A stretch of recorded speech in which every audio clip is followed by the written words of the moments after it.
안녕하세요. 편안하고 무해한 독서 감상을 지향하는 이곳은 한주의 책 이야기입니다. 저는 이 팟캐스트의 진행자 한주입니다. 지금 이 방송은 픽션들 두 번째 이야기입니다. 작가 보르헤스에 대한 설명이나 두 갈래로 갈라지는 오솔길들의 정원에 대해서 궁금하신 분들은 1편부터 들어주시면 감사하겠습니다. 이번 시간에는 픽션들의 두 번째 파트인 기교들에 대한 이야기인데요. 이 작품은 서문과 1956년의 후기, 그리고 9편의 소설이 담겨져 있습니다. 두 갈래로 갈라지는 오솔길들의 정원의 경우에는 서사적인 느낌보다는 환상적이고 허구적인 영역이 조금 더 강조되었다면, 기교들의 경우에는 어느 정도 스토리도 있는 편이라서 앞의 파트보다는 조금 더 쉽게 읽으실 수 있을 거라는 생각이 들었습니다. 그럼 오늘의 이야기, 호르헤 루이스 보르헤스의 픽션들 그 두 번째 이야기를 시작해 보도록 하겠습니다.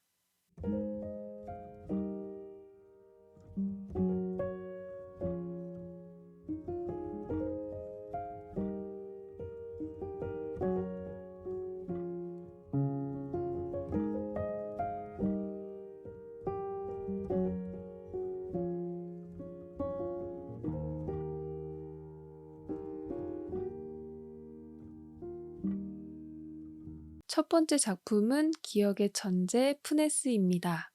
제목 그대로 사고를 당하고 난 뒤 모든 것을 기억하는 인물이 된 푸네스에 대한 이야기입니다.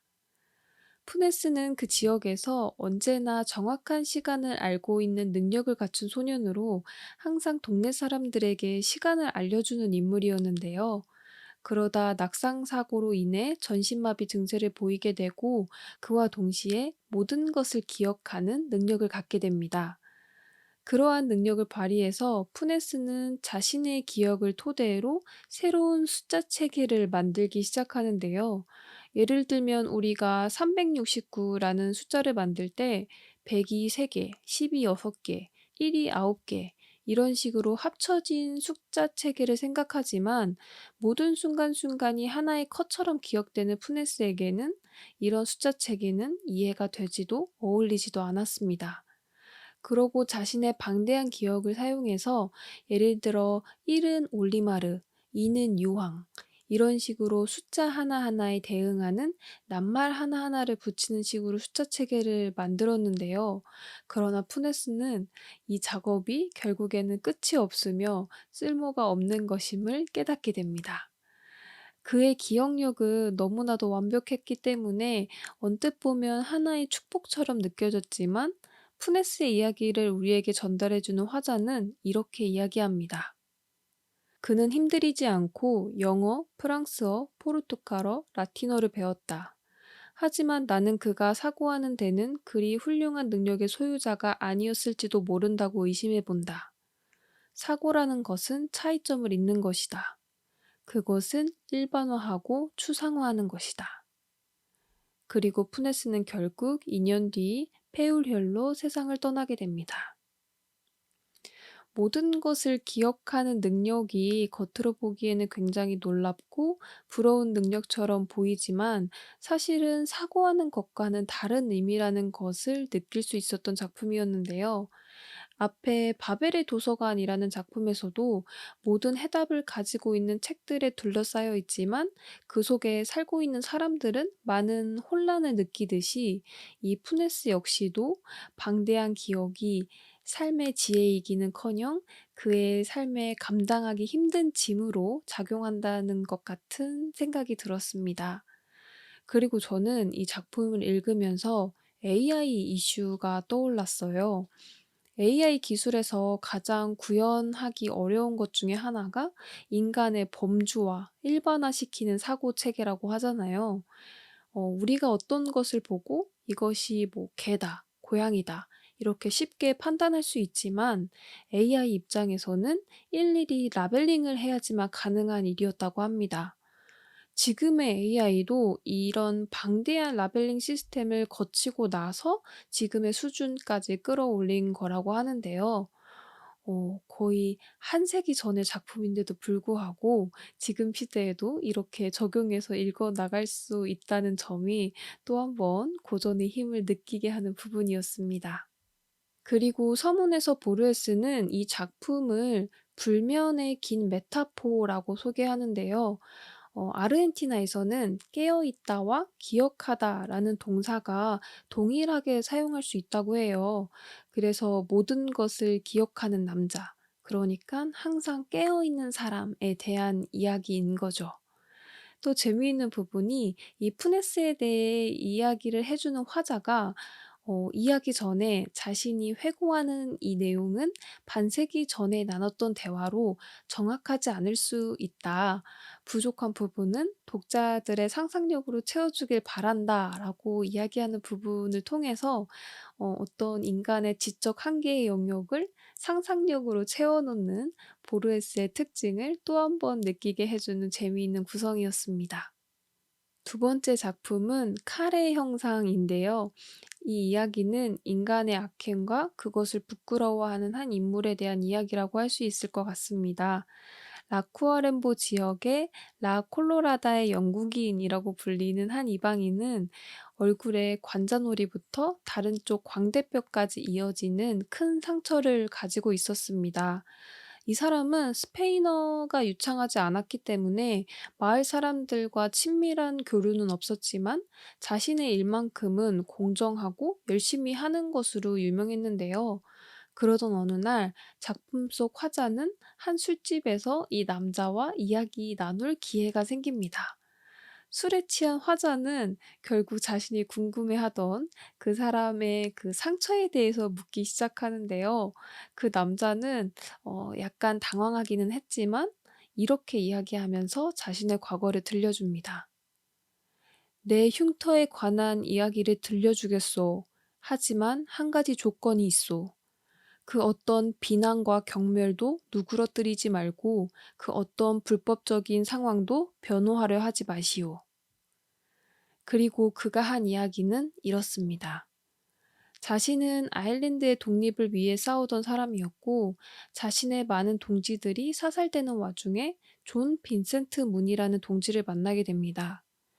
빈센트 문은 지금 이 단체의 현실에 대해 부정적인 생각을 갖고 있던 인물이었는데요. 그러던 어느 날 갑자기 총성이 울렸고, 그와 빈센트 문은 버클리 장군 별장으로 피신을 가게 됩니다. 빈센트 문은 공포에 떨고 그 공포 때문에 굉장히 비관적인 말들을 막 쏟아내지만 그는 빈센트 문도 한 명의 동료였기 때문에 그를 계속해서 지켜주는 입장이었습니다. 그렇게 아흘해가 지나고 아일랜드의 내전을 진압하기 위해 영국군이 들이닥치기 시작하는데요. 그는 여차여차 영국군을 피해 별장에 돌아왔지만 빈센트 문의 전화 소리를 우연히 듣게 됩니다. 바로 자신을 밀고 하는 전화였습니다. 화가 난 그는 빈센트 문을 그 별장에 있던 초승달 모양의 칼로 영원히 가시지 않을 상처를 얼굴에 새기게 되는데요. 그렇습니다. 그 상처를 가지고 있던 그 남자, 바로 그가 빈센트 문이었던 것입니다. 저는 보르헤스가 이 이야기의 뭐 반전의 재미를 위해서 제3자처럼 이야기했다기보다는 아직도 도덕적으로 자신을 용서하지 못했기 때문에, 그리고 제3자의 측면에서 이야기를 해야 듣는 사람도 그를 정확하게 비난할 수 있기 때문에 제3자로서 이야기를 했다고 생각해서 그 점이 굉장히 훌륭한 장치였다는 생각을 했습니다.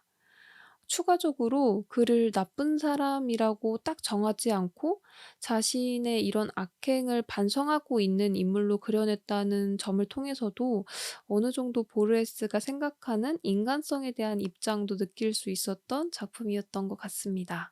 우리가 흔히 "사람은 고쳐지지 못한다."라는 말을 빈번하게 할 정도로 인간의 도덕성이라는 것이 쉽게 고쳐질 수 없다는 것은 많이들 알고 계실 겁니다.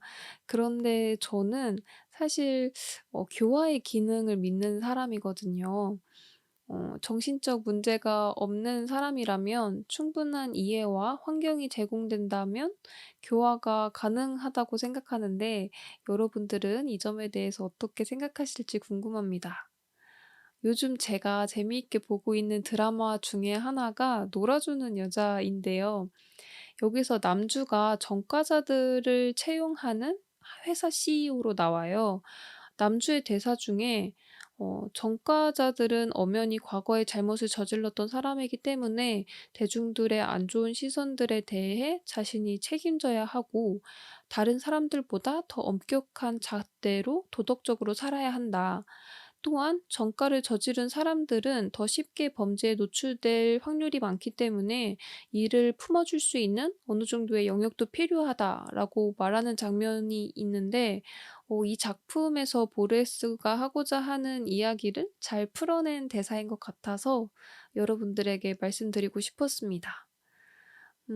또 이런 악행을 저지른 사람들에 대한 서사를 부정적으로 보시는 분들도 있는데 악인의 서사라는 책에서 이 주제로 여러 측면의 이야기들을 읽어보실 수 있으니까 관심 있으신 분들은 그 책도 함께 읽어보시면 좋을 것 같습니다.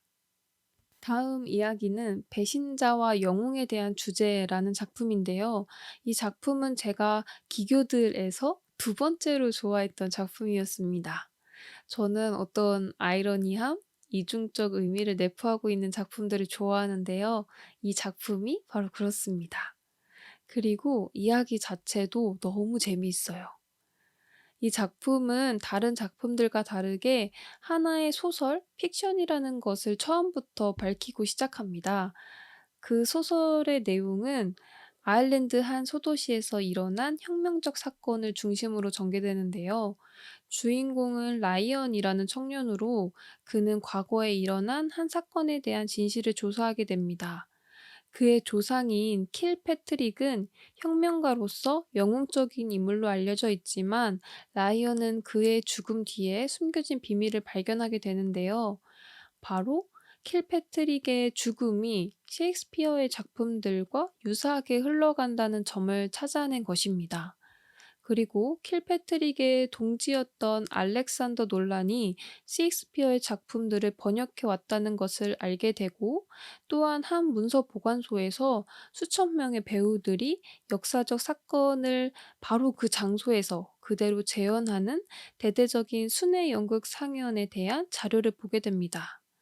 그 후 라이언은 이 킬패트릭의 죽음도 하나의 연극이었다는 것을 알게 되는데요. 사실 영웅인 줄 알았던 킬패트릭이 배신자였고 그 사실이 밝혀지자 킬패트릭은 자신의 죄를 속죄하기 위해서 자신의 죽음으로 끝날 그 연극에 협조하기로 한 것이었습니다. 왜냐하면 아일랜드의 우상이었던 킬패트릭이 결국 배신자여서 처형을 당했다는 사실을 국민들이 알게 되면 그 사기가 꺾일 것이 당연했기 때문이죠. 그리고 이 연극을 계획하게 된 알렉산더 놀란은 시간적 여유가 없었기 때문에 아일랜드의 적인 영국의 극작가 셰익스피어의 맥베스와 율리우스 카이사르를 표절하게 된 것입니다. 이 사실을 알게 된 라이언은 이렇게 이야기합니다. 논란의 작품 중에서 셰익스피어를 모방했던 장면들은 가장 덜 극적인 부분이다. 라이언은 작가가 미래의 누군가가 진실을 밝힐 수 있도록 그런 장면을 삽입해 놓은 것이 아닐까 의심해 본다. 그리고 그는 자기도 역시 논란이 꾸민 계획의 한 부분을 이루고 있음을 깨닫는다. 그는 오랫동안 끈질기게 생각한 후에 이런 발견에 대해 침묵하기로 결심한다. 그는 영웅의 영광을 기리는 책을 한 권 출판한다. 그런데 어쩌면 이것 또한 이미 예견되어 있을지도 모른다. 킬패트릭은 배신자이면서도 동시에 영웅이었고 그의 행위는 배신이었지만 결과적으로는 혁명에 기여한 부분이 있기도 합니다. 아마도 보르헤스는 역사라는 것이 어떠한 사실을 나열한 것이 아니라 여러 가지 해석에 따라 다양한 의미를 갖출 수 있다는 것을 보여주고 이것이 문학이라는 장르와도 상당히 닮아 있다는 점을 보여주는 것 같기도 했습니다. 그리고 층위가 굉장히 많은 보르헤스의 작품답게 킬패트릭의 죽음이라는 역사가 셰익스피어의 문학을 표절한 것이었고, 이 이야기는 픽션이라는 것을 밝히기 때문에 이 역사가 또 문학이 되는 여러 꼬임의 형식을 보여주는 게 너무 재미있는 장치였고, 이런 구조가 이중적인 주제와 만나면서 뭔가 더 풍부해지는, 정말 보르헤스의 문학의 매력을 깊게 느낄 수 있는 작품이었습니다. 네 번째 이야기는 추리소설 형식의 작품 죽음과 나침판입니다. 첫 번째 범죄는 한 호텔에서 일어나는데요. 유대인 야르몰리스키는 제3차 탈무드 총회에 참석하기 위해서 한 호텔에 묵게 되는데, 다음 날 그는 가슴에 깊게 칼이 찔린 상태로 발견하게 됩니다. 이 사건을 조사하던 경찰은 앞방에 머물고 있던 갈릴리의 영주가 가장 훌륭한 사파이어들을 가지고 있었는데, 이것을 훔치려던 도둑이 방을 잘못 들어서 야리몰린스키를 죽였다는 가설을 내놓습니다. 그러나 이 작품의 주인공 에릭 렌로트는 이렇게 이야기합니다. 있을 수 있는 이야기지만 재미는 없군요. 당신은 현실이 재미있어야 할 필요는 조금도 없다고 말씀하시겠지요. 하지만 저는 현실이 재미있어야 할 필요는 없다 해도 추리만큼은 그래서는 안 된다고 말씀드리고 싶습니다. 그는 굉장히 이성적인 인물로 그 가설은 우연히 너무 많이 개입되어 있다고 하면서 단순한 살인이 아닌 어떤 복잡한 음모가 있다고 주장합니다. 그리고 그는 타자기에 쓰여 있는 한 문장에 꽂히게 되는데요. 그 문장은 바로 이렇습니다. 이름의 첫 번째 글자가 쓰였다. 그리고 두 번째 범죄가 일어나고 그곳에서도 이름의 두 번째 글자가 쓰였다라는 문장을 발견하게 되고, 에릭 렌로트는 이 두 범죄가 연관이 있다고 추리합니다. 그리고 세 번째 살인도 역시 동일한 패턴을 보이고, 렐로트는 이것이 반유대주의자들의 음모라고 생각을 하면서 여러 종교적 서적에서 이 살인에 대한 동기를 찾아내고, 결국 여러 추리 끝에 네 번째 사건 장소와 범인을 유추하게 됩니다. 그렇게 자신의 추리에 감탄을 하면서 범인을 잡기 위해 네 번째 장소로 가는 날, 렐로트는 그곳에서 죽임을 당하게 됩니다. 바로 이 모든 것이 범인이 렐로트를 죽이기 위한 트릭이었기 때문입니다. 사실 첫 번째 살인은 경찰의 주장이 맞았습니다. 그런데 렐로트가 음모론에 빠져 있다는 것을 범인이 알게 되고, 자신의 동생의 복수를 하기 위해 렐로트의 추리에 맞게 맞장구를 쳐주는 식으로 트릭을 짜 놓았던 것입니다. 그렇게 자신의 이성적 판단에만 눈이 멀었던 렌노트는 결국 자신의 추리 때문에 죽음을 맞이하게 됩니다. 보르헤스는 굉장한 지식인이었음에도 불구하고 그 지식의 한계와 함정에 빠지는 것에 항상 조심했던 인물이었던 것 같아요. 그리고 이 부분은 지금 시대의 사람들에게도 중요한 메시지라고 생각이 드는데요. 우리는 어떤 때보다 쉽고 다양하고 상당한 양의 정보를 얻을 수 있습니다. 그것을 바탕으로 우리는 많은 이야기들을 만들어낼 수 있고, 그것이 어쩌면 하나의 음모가 될 수 있는데요. 예를 들면 A양과 B군이 사귄다는 것이 사실이 아님에도 그것을 증명할 여러 가지 자료들을 찾아내서 짜집기한 끝에 그것을 사실처럼 보이게끔 할 수 있다는 거죠. 그러니까 쉽게 얘기해서 아닌 것에 대해서도 가능하다고 증명할 수 있는 시대이기 때문에 이 작품의 메시지가 더 크게 다가오는 것 같았습니다. 다음 작품은 비밀의 기적이라는 작품인데요. 이 작품은 제가 기교들 파트에서 가장 좋아하는 작품이기도 합니다. 이 이야기는 나치 독일에게 점령당한 프라하를 배경으로 시작되는데요. 주인공인 유대인 작가 야로미르 흘라딕은 나치 당국에 체포되어 3월 29일 오후 9시에 처형을 받게 됩니다. 죽음을 예정해 둔 흘라딕의 첫 번째 감정은 공포였습니다. 그는 죽음이라는 순수하고 일반적인 회개가 두려운 것이지 처형되는 구체적인 상황이 두려운 것이 아니라고 수없이 생각하지만 모두 헛된 일이었습니다. 그렇게 하루하루가 지나고 처형날 전날인 28일, 흘라딕은 자신의 극작품인 적들을 생각합니다. 그리고 하느님께 자신의 작품을 마무리 지을 수 있도록 1년의 시간을 달라고 기도하는데요. 그렇게 아무런 반전 없이 처형일 당일 29일이 되었고 흘라딕은 처형대에 서게 됩니다. 그리고 자신의 죽음을 기다리는데 눈을 떠보니 무기들은 모두 흘라딕을 향해 있지만 그를 죽일 사람들은 꼼짝도 하지 않고 있는 것을 발견합니다. 바로 물리적인 시간이 모두 멈춘 것입니다. 그리고 시간이 멈췄다면 자신의 몸도 자신의 생각도 멈췄을 거라 생각했지만 자신의 생각만큼은 그렇지 않다는 것을 깨닫게 됩니다. 하느님이 흘라딕에게 그의 작품, 적들을 끝낼 시간을 주신 거였지요. 그는 당혹감과 무감각의 상태로, 무감각의 상태에서 체념으로, 체념에서 갑작스러운 감사의 마음으로 옮겨갔다. 그는 기억 이외에 그 어떤 문서도 가지고 있지 않았다. 그는 자기가 덧붙이고 있던 유금절의 운문을 하나하나 익혀야만 했다.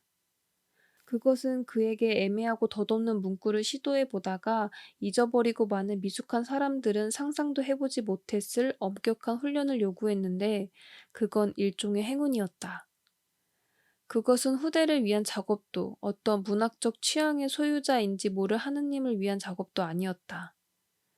그는 시간 속에서 움직이지 않은 채 세심하고 비밀스럽게 눈에 보이지 않는 자신의 고상한 미로를 만들었다. 그는 산막을 2번씩이나 고쳤다. 그리고 반복되는 종소리나 음악처럼 너무나 분명한 상징을 지워버렸다. 어떤 세부적인 것도 그를 애먹이지 않았다. 그는 잘라내고 추격하고 확장시켰다. 어떤 경우에는 원본을 그대로 선택하기도 했다. 그는 마당과 교도소를 사랑하게 되었다. 그의 앞에 서 있는 어떤 얼굴이 레모 슈타트의 성격에 대한 그의 생각을 수정시켰다. 그는 플로베르를 그토록 놀라게 만들었던 불협화음이 단지 시각적 미신에 불과하다는 것을 깨달았다. 그것은 바로 소리나는 말이 아닌 글자로 적힌 글이 지닌 약점이자 불쾌감이었다. 그는 자기의 희곡을 완성했다. 이제 단 하나의 성질 형용사를 해결하는 일만이 남아 있었다. 그는 그것을 찾아냈다. 그러자 그의 뺨에서 빗방울이 흐르기 시작했다. 그는 미친 듯이 비명을 질렀고 얼굴을 마구 흔들었고 4번에 걸친 일제 사격에 쓰러지고 말았다. 야로미르 흘라딕은 3월 29일 아침 9시 2분에 죽었다. 제가 이 작품을 제일 좋아하는 이유는 다른 작품들보다는 어떻게 보면 단순한 편에 속하는 작품이기는 하지만 인간의 의지가 절대적인 시간의 흐름을 초월했다고 할 수 있는 점이 크게 다가왔던 것 같아요. 그리고 이것이 실제적인 작품으로 남겼다면 그 감동이 덜했을 텐데 흘라딕의 머릿속에서만 완성된 거잖아요. 이런 설정이 남에게 인정받으려는 목적이 아닌 정말 순수한 예술적 열정을 더 중요시하는 것 같아서 그 점도 너무 마음에 들었습니다. 저는 예술이라는 분야가 참 신비한 것 같아요. 어떤 기준에 따라서 그것이 예술이 되기도 되지 않기도 하고 또 작가 스스로가 예술이라고 칭하면 화장실의 변기도 예술 작품이 되기도 하잖아요. 그런 신비스러움과 예술가의 열정 그리고 그것을 신비한 이야기로 써내려갔다는 점이 너무 좋았던 작품이었습니다. 다음 이야기는 유다에 관한 3가지 이야기입니다. 기독교가 아니신 분들을 위해서 짧게 설명하자면 유다는 예수의 12제자 중에 한 명이었지만 이후 예수를 배신해서 십자가에 못 박게 한 인물로서 그의 마지막은 스스로 목숨을 끊는 것으로 마무리됩니다. 이 이야기는 닐스 누네베리라는 가상의 인물을 통해서 유다의 배신을 새로운 시각으로 해석한 이야기입니다. 그의 첫 번째 해석은 유다의 배신은 미리 예정된 일로서 십자가에 못 박히는 필연적인 과정을 완성하기 위한 행위였다고 설명합니다. 왜냐하면 성경에서 일어나는 일이 우연이라고 추측하는 행위는 용납될 수 없기 때문입니다. 이후 반발에 부딪히자 르네베리는 금욕주의적 측면으로 두 번째 해석을 내놓는데요. 유다를 지배한 것은 탐욕이 아니라 금욕이며 선행과 행복은 신의 속성이자 인간의 것이 아니기 때문에 유다 스스로가 지옥을 추구했다는 것입니다. 이후 마지막으로 루네베리는 하느님이 인류를 위해 스스로 인간이 되었고 하느님은 철저하게 인간이 되기 위해서 인간성과 무죄성은 양립할 수 없기 때문에 죄가 많은 인간이 되기를 선택했고 그 자가 바로 유다라는 것입니다. 그러니까 유다가 바로 하느님이었다는 거죠. 그런데 이 작품에서 더 재미있어지는 부분은 루네베리의 주장들을 점점 사람들이 무시하기 시작하는데 루네베리는 이 무관심 속에서 기적을 보았다고 이야기합니다. 왜냐하면 하느님이 그런 무관심을 명하셨고 하느님께서 자신의 가공할 만한 비밀이 이 땅에 유포되는 것을 원치 않으셨기 때문입니다. 그러고서는 하느님의 비밀을 지상에 알렸던 사람들의 최후를 생각하면서 하느님의 저주가 자신에게 집중됐다고 이야기합니다.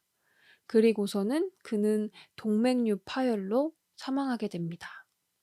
앞서 이야기한 배신자와 영웅에 대한 주제라는 작품에서도 그렇고 이 작품에서도 그렇고 역사적으로 영웅, 악인이라고 불리는 사람들이 단순한 진실이 아닌 역사적 필요에 따라서 만들어지는 것을 보여주고 그렇기 때문에 어떤 행위에 대한 복합성을 고려한 다양한 측면에서의 해석이 중요하다는 것을 또 재미있는 스토리로 보여주고 있는 것 같은 작품이었습니다. 그리고 종교적인 측면에서 말고 단순히 우리가 사회적 측면에서 본다면 이중적으로 평가되고 있는 많은 인물들이 떠오르잖아요. 예를 들면 박정희 대통령의 경우에도 경제적인 측면에서 한국 경제 발전에 이바지했다는 평을 받기도 하지만 민주주의와 인권을 억압한 독재자로도 비판받고 있잖아요. 이런 것들을 생각해 보면 보르헤스의 작품은 정말 시대를 앞서간 작품이라는 생각이 들고요. 또 시간이 흐를수록 그 가치를 더 인정받을 수 있을 것 같다는 생각이 들었습니다. 왜냐하면 분명 과거보다는 앞으로가 더 많은 가치들이 생겨날 거고 그 가치에 따른 이중적인 평가를 받는 사람들도 많아질 거기 때문인 거죠. 다음 작품은 끝이라는 작품인데요. 이 이야기는 굉장히 짧은 단편 소설이고 그 이야기도 어렵지 않은데 보르헤스의 작품치고는 또 너무 단순해서 이것이 제대로 읽은 게 맞는지 의아했던 작품이기도 했습니다. 다행히도 1956년의 후기에서 힌트를 얻을 수 있었는데요. 이 작품은 호세 에르난데스의 마르틴 피에로의 일부 에피소드를 각색한 작품이라고 합니다.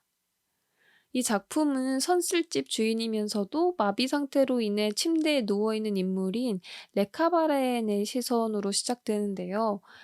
그의 손님 검둥이와 한 이방인의 결투를 목격하는 이야기입니다.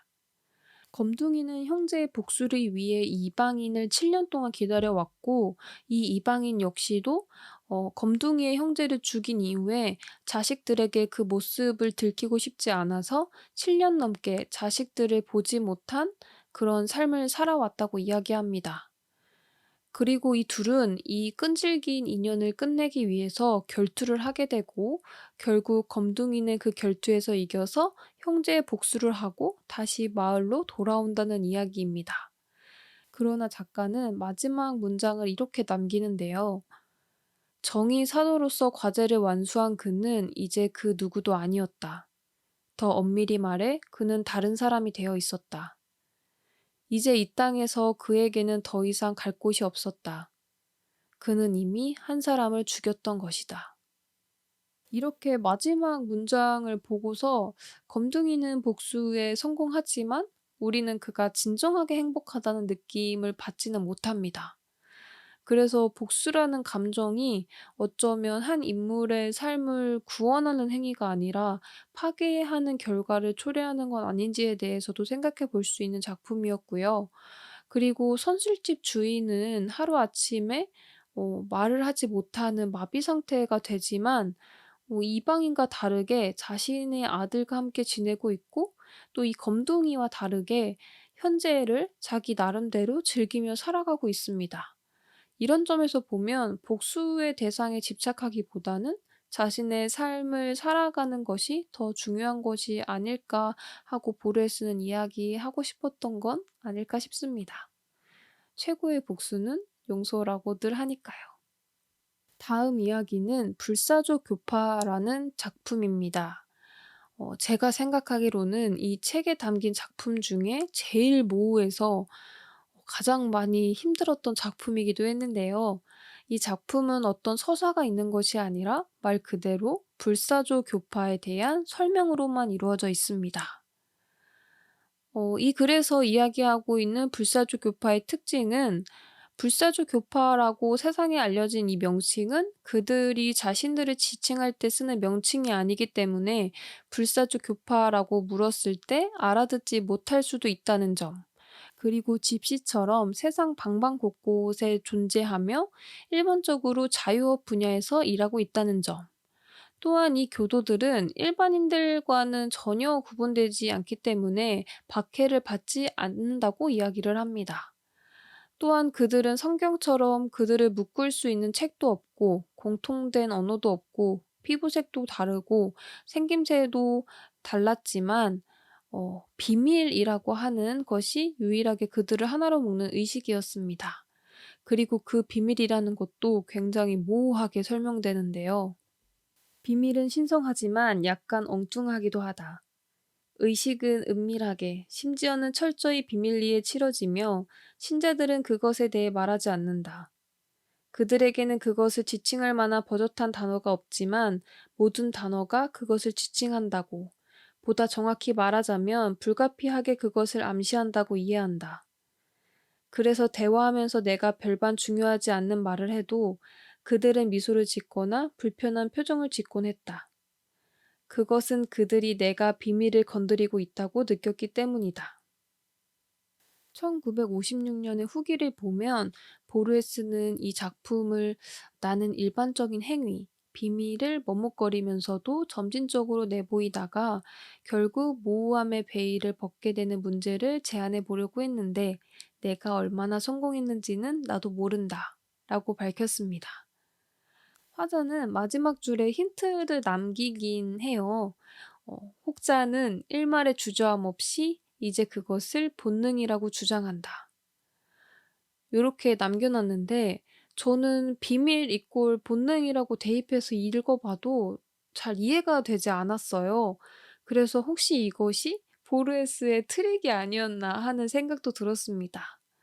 불사조 교포와 비밀의 존재에 대해서 각자만의 논거로 대입할 수 있는 답들이 있을 텐데 이것을 명확하게 제공하지 않음으로써 어떠한 진리를 알아가려는 인간들의 한계에 대해 이야기하는 건 아닐까라는 생각도 들었고요. 또한 보르헤스가 자주 주장하는 다양한 측면에서의 해석이 가장 필요한 작품이기도 했습니다. 만약 혹시 답을 아시는 분이 있다면 댓글로 공유 부탁드리겠습니다. 그리고 드디어 마지막 작품인 남부에 대한 이야기인데요. 보르헤스는 1956년 후기에서 이 작품이 자신의 단편 중에 최고라고도 소개를 했습니다. 이 남부에서는 후안 달만이라는 인물을 중심으로 진행이 되는데요.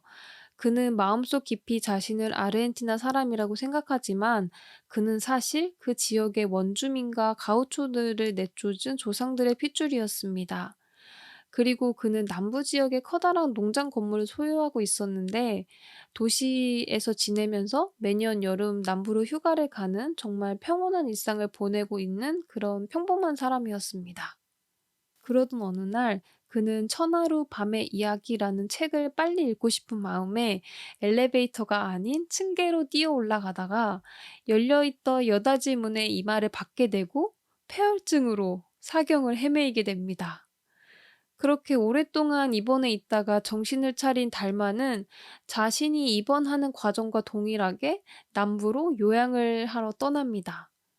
사람들은 예전부터 남부를 아주 오래되고 안정적인 세계라고 칭했었고, 그가 생각하는 것도 역시 남부로 향하는 길은 매우 평온하기만 합니다.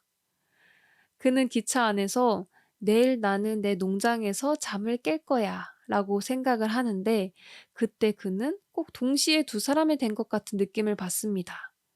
한 명은 고향 땅에서 조용히 걷고 있는 사람이었고, 또 한 명은 병원에 갇혀 치료를 받고 있는 사람이었습니다. 그렇게 선잠에 빠져 있는데 차장이 달만을 깨우고선 원래 내리던 곳보다 조금 앞 역에서 내려줄 것을 일러줍니다. 그리고 그곳에서 내린 달마는 탈 것을 구하기 위해서 한 가게에 들리게 되는데요. 그리고 그 마차를 구할 때까지 그 가게에서 식사를 하고자 하는데 어디선가 갑자기 자신의 얼굴에 빵 조각이 날라옵니다. 누군가가 빵을 던져서 시비를 건 거죠. 그런데 그는 아직 완치가 되지도 않았고 일을 크게 벌리고 싶지도 않아서 그 식당을 조용히 빠져나오려고 하는데 주인장이 와서 이렇게 이야기합니다. 달만 씨, 저 젊은이들에게 마음 쓰지 마시오. 이미 취해 있으니까요. 그런데 달만은 이 말이 상황을 더 악화시키고 있음을 감지했습니다. 바로 전까지만 해도 일꾼들은 아무에게나 시비를 걸고 있었지만 주인장의 말로 인해 타겟이 달만이 되어버린 것입니다. 그리고 그 일꾼 중에 원주민 한 명이 와서 달만에게 결국 결투를 신청하는데요. 그는 무기가 없기 때문에 이를 거절할 수 있었지만 갑자기 구석에 쭈그려 앉아 있던 한 노인이 달만에게 칼을 던짐으로써 달만은 무기를 갖게 되었고 결국에는 결투를 할 수밖에 없는 상황이 되었습니다. 그리고 이야기의 마지막은 이렇게 끝을 맺습니다. 그들은 나갔다. 달만에게는 희망이 없었기에 두려움도 없었다. 문턱을 나서며 그는 병원에서 보낸 첫날 밤 주사를 맞고 있을 때 이렇듯 넓은 하늘 아래서 칼싸움을 벌이며 적과 맞붙어 싸우면서 죽었다면 그것이 자신에게는 해방이며 행복이고 축제가 되었을 것이라고 생각했다. 그리고 그는 자신이 자신의 죽음을 선택하거나 꿈꿀 수 있었다면 이것이 그가 선택했거나 꿈꾸었을 죽음임을 알았다. 달마는 아마 어떻게 사용해야 하는지도 모를 칼을 굳게 움켜쥐고 평원으로 나갔다. 저는 남부로 떠나는 이야기가 달만의 혼수 상태 속의 세계가 아닐까 생각을 했는데요. 첫 번째로 대합실에서 고양이를 만지는 장면에서 달마는 홍수 상태였기 때문에 순간의 영혼 속에 살고 있는 고양이를 만질 수 있었던 것이었고, 또 병원 직원과 닮은 가게 주인, 그리고 달만의 이름을 알고 있는 사람들을 통해서 달만이 혼수 상태 속이라는 것을 예상했습니다. 그리고 마지막에 병원에서 죽는 것보다 지금의 죽음이 더 행복하다고 하는 점에서도요. 그리고 자료 조사를 하면서 알게 된 사실이 이런 환상적인 측면 말고도 역사적인 측면에서도 참 의미 있는 소설이었다는 점이었습니다. 20세기 아르헨티나의 근대화 계획에 의해서 지역 원주민과 가우초들이 쫓아내게 되고 그곳을 이민 온 유럽인들이 차지했다고 하는데요. 유럽인들의 피를 받은 달만이 가게 속 원주민과 가우초에 의해서 죽는 것을 그려내서 실제 역사에 대한 비판을 문학적으로 그려 놓았다고 합니다. 여러 측면에서 해석할 수 있는 작품이라서 그런지 보르헤스 자신조차도 최고의 단편이라고 이야기했던 것 같습니다. 이렇게 드디어 픽션들에 대한 모든 작품의 리뷰를 끝내봤는데요. 이 책에 담긴 작품들이 어떤 서사성보다는 여러 기교가 섞여 있는 작품이 많다 보니까 다른 방송에 비해서 조금 작품에만 더욱더 집중해서 이야기하는 시간을 가져봤습니다. 저도 이 작품을 준비하면서 보르헤스에 대해 더 깊게 알 수 있었던 것 같아서 저한테도 너무 의미 있는 시간이었고요. 뭔가 이 보르헤스의 미로 같은 작품들을 읽어 가실 때 조금이나마 출구를 향한 힌트가 되는 빵부스러기가 되었으면 하는 마음으로 열심히 준비했습니다. 그럼 긴 시간 들어 주셔서 너무나도 감사하고요. 저는 다음 주 수요일에 다시 찾아뵙겠습니다.